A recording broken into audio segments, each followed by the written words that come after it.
Michigan's 2022 season opener is tomorrow versus Colorado State. So what I want from you guys is go down in the comments and give me one bold prediction for tomorrow's game. You know, my bold prediction is I think Michigan's going to have more passing yards than rushing yards. Thinking back to last year's opener, 335 yards on the ground, 216 through the air. I actually think it might be flip-flop tomorrow, so that's my bold prediction. Go down and make yours down in the comments. It is the Michigan Football Report by Chat Sports coming up right now.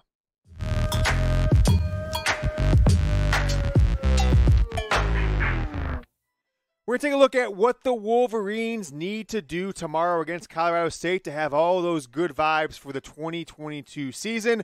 And kind of think about, can Michigan make another run at a Big Ten championship and another college football playoff appearance? I am your host, James Yoder, and I am going to walk you through what I am watching for tomorrow on the offensive side of the ball, a little bit on the defensive side of the ball, and overall, I'm actually really interested in coaching philosophy with this quarterback battle, with replacing a ton of starters on defense and having new coordinators on both sides of the ball. It's going to be a really interesting game to see how the philosophy around Jim Harbaugh's program continues into year 8 now as Michigan's football head coach. But we're going to do this every single game. We did it for the big games last year, and other than Michigan State, it worked pretty dang well. So if you want Michigan to beat Colorado State, okay, come on, I know, Colorado State, yeah. Of course they're going to win, Yoder, okay. Just don't jinx it. Like the video. We're putting out positive vibes into the universe, positive vibes towards this team that they can win the Big Ten championship again, make another college football playoff run, beat Ohio State. And it all starts today with not jinxing it. Don't be the guy who doesn't like the video and then Michigan loses a preposterous game like to Maryland in a few weeks, something like that. So if I'm Michigan to win this game, but not just this one, every game, go ahead and like today's video. What I'm watching for in this game, I don't expect it to be a close game really at all. And I think Michigan will be running on all cylinders, high octane on offense in the first half. Number one thing I'm watching for is, could Michigan pass the ball as many as 20 times in the first half? I believe that if Jim Harbaugh really wants to give his players, his quarterbacks, an opportunity to shine in this game, he's got to give them the ability to throw the ball downfield, to go down an entire drive throwing nearly every possession or every snap Michigan has. What we saw last year early on in the season is that Michigan just became a massively run-heavy team, which worked out for them down the stretch of the season, especially down into the Ohio State game where you had 6 rushing touchdowns, 5 from Hassan Haskins. But overall, I believe that the strength of this team more than anything allows the receivers this year, the returning quarterback play, the opportunity for J.J. McCarthy to potentially take over and throw the ball downfield. And if you're going to do that, you're going to find out the best quarterback for this team. You've got to start throwing the ball a little bit more, get all those kinks in the passing game out early on against Colorado State, Hawaii, and others. Next up is I am looking for how many times Michigan passes the ball more than 20 yards downfield. And I don't really have a specific number in mind, but we know what the knocks are on Cade McNamara. Is doesn't throw the greatest deep ball sometimes check down to the running back or the tight end or the slot who's kind of coming underneath when maybe there was an opening to go deep. So will Jim Harbaugh's offense with Sharon Moore and Matt Weiss, will they give Cade McNamara and J.J. McCarthy 3 or 4 deep passes? I'm talking about those 40 or 50 yarders per half. I don't know. That seems like a lot, but I think that Michigan has the wide receiver ability to go downfield, and we see more of those intermediary throws, 20 to 30 to 35 yards, that Michigan, frankly, has not done as well as the big-time teams in college football like Ohio State and Clemson and Alabama and Oklahoma over the past 5 to 10 years. So I'm looking for a lot of those deeper passes, both down the sideline and over the middle and on slants and deep outs that Michigan typically has not done very well. I want to know from you guys, what do you think about this question? How many passing attempts will Michigan have tomorrow against Colorado State? I said, could they pass the ball as many 20 times in the first half? Well, if they did, that would be way different than what they've done in the past. So go down and comment, how many passing attempts will Michigan have tomorrow versus Colorado State? They had 17 last year in the opener against Western Michigan. So 17 against Western Michigan, 15 against Washington, 17 against Northern Illinois. And then that Rutgers game where they're up by 2 or 3 scores and ended up being a wildly close game. I think Michigan only won by 1 score, if I recall correctly. Only 16 passing attempts. So what I don't want to see is Michigan just getting up by a touchdown and then going run heavy. We know Blake Corum can play. We're pretty confident that Donovan Edwards is a hell of a running back and receiver. Where we don't know is how Michigan and these 10 wide receivers that Jim Harbaugh said could get playing time, how they're going to fit into maybe a pass heavier offense. I'm not sure if Michigan will actually be a passing team throughout the season, but definitely want to give both quarterbacks an opportunity to shine.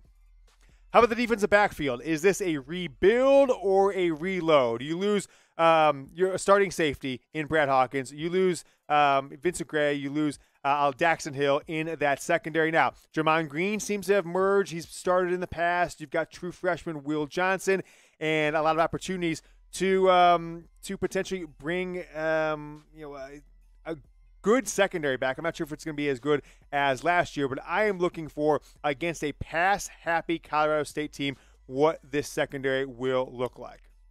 Go ahead and predict the score for me down in the comments, folks. Michigan versus Colorado State. We've been doing this for a couple weeks. Look, we're all leading up to this first game. We've got weeks of content going on. So if you've done your score prediction before, just do it again. What does it hurt? Maybe give a different score prediction. I'll scroll through the comments, see if anybody got it right after the game. Predict the score down below.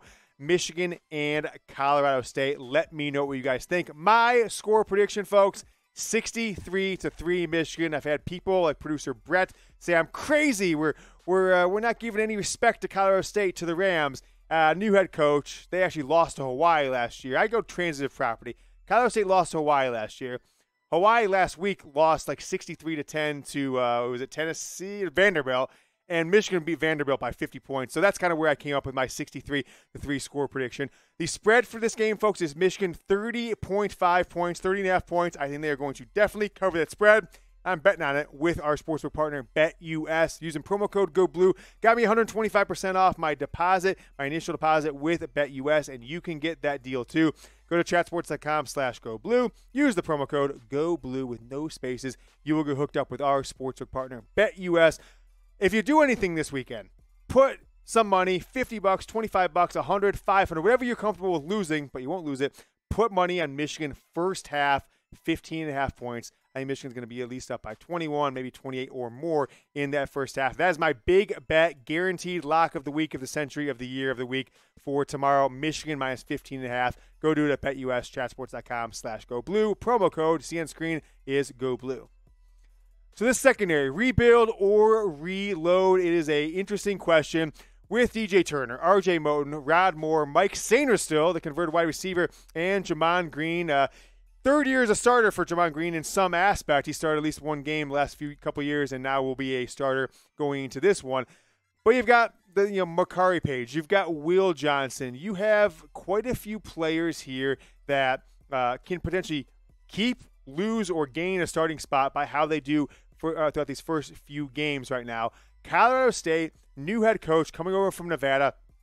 They are set to be a pass-heavy team, right? Air raid offense coming over there. So I actually think that this could be an interesting one. If Michigan reloads in the secondary and this secondary is ready to play and they shut down less talented but very pass-heavy team like Colorado State, the Michigan offense could get the ball back with very quick 3-and-outs here and there with not much time that runs off the clock. And that's where I think that the 20 pass attempts could happen in the first half for this team. Is there a pass rush after Aiden Hutchinson, after David Ojabo for this Michigan football defense, right? New defensive coordinator this year, Jesse Minter, taking over from Mike McDonald.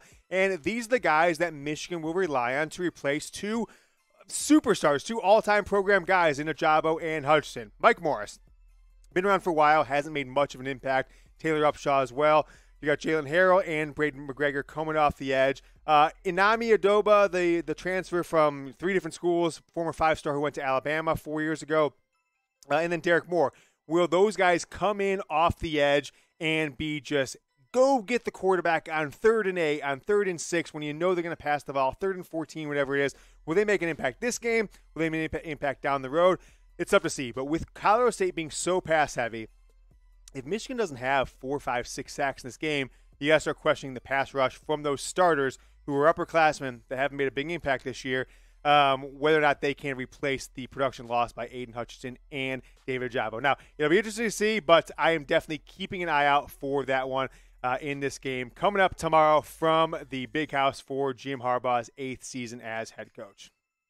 Next up, can anyone from this very deep but not widely proven, I don't mean not proven, Roman Wilson, Ronnie Bell, they've had their stats, Cornelius Johnson, but they've never actually been a wide receiver one. They've never put up, all conference. Michigan doesn't have any player in the wide receiver crew that's put up all conference numbers from that position. So can any of these 5 guys that Jim Harbaugh said are basically all starters, can any one of them become the wide receiver one that puts up 800, 900, 1,000 yards, 60 to 80 catches, and 8 to 12 touchdown pass catches this season?